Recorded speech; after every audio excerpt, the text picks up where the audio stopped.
ஆன்மீக இறை சொந்தங்களே, உங்கள் அனைவரையும் இந்த புதிய நாளிலே வாழ்த்தி வரவேற்பதில் பெரும் மகிழ்ச்சி அடைகின்றேன்.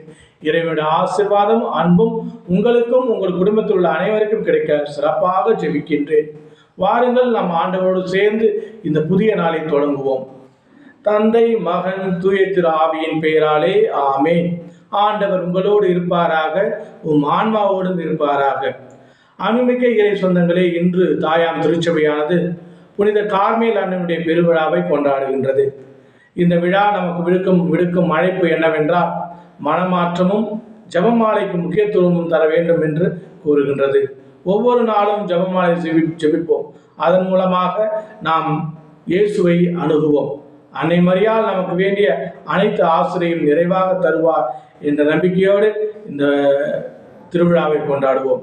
அது மட்டுமல்லாமல் இன்றைய நற்செய்தியிலே இயேசு கிறிஸ்து மத்திய எழுதிய நற்செய்தி 12வது அதிகாரம் வசனங்கள் 46 50 முடிய உள்ள வசனத்தில் இயேசு கிறிஸ்து உண்மையான உறவு யார் என்பதை மிக தெள்ள தெளிவாக கூறுகின்றார். விண்ணகத்தில் உள்ள என் தந்தையின் திருவுளத்தை யார் சரியாக நிறைவேற்றுவார்களோ அவர்களே என் தாயும் சகோதரனும் சகோதரியும் ஆவார் என்று கூறுகின்றார். ஆகவே நாம் இயேசுவை பின்பற்ற வேண்டுமென்றால், அவருடைய விண்ணரசில்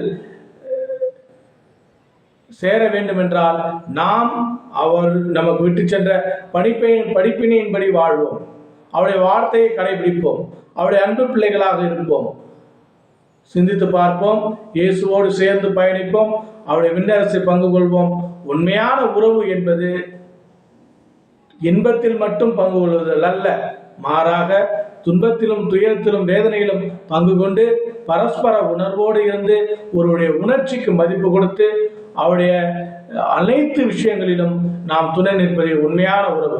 இயேசு கிறிஸ்து நமக்கு கிடைத்த ஒரு உண்மையான உறவு. அந்த உறவை நாம் தக்க வைத்துக் கொள்ள நாம் அவரோடு சேர்ந்து இருப்போம். அவருடைய அன்பு பிள்ளைகளாக வாழ முயற்சி செய்வோம். எல்லாம் உள்ள இறைவன் தந்தை, மகன், தூய திரு ஆவி உங்கள் அனைவரையும் நிறைவாக ஆசீர்வதிப்பாராக. உங்கள் அனைவருக்கும் கார்மேல் அன்னையின் ஆசீர்வாதமும் அன்பும் கிடைக்க சிறப்பாக ஜெபிப்போம். ஆமென்.